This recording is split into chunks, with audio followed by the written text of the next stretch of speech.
कंधमाल जिला टिकाबाली पंचायत अंतर्गत काल्टी मेंडी ग्राम ward member Subhash प्रधान सभापतित्व में अनुष्ठित हो जाइछि। गाँ पुलिस सभा उक्त सभारे टिकाबाली सरपंच श्रीजुक्त कुंद्रू मल्लिक, पंचायत संप्रसारण अधिकारी सुरेश परिचा, नायब सरपंच शांतिलता साहू, मेट्टू प्रदीप डिगाल प्रमुख व्यक्तिवृंद द्वारा उक्त ग्राम तथा अंचल उन्नति पर यत्नवान होई एक्स प्लान रो चिठा प्रस्तुति करा जायथिला।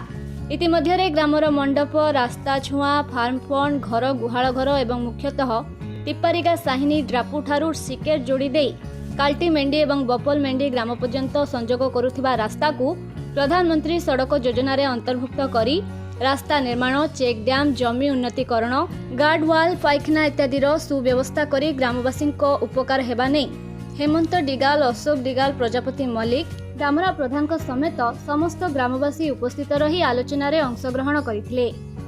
रिपोर्ट संभव टीवी ओडिया।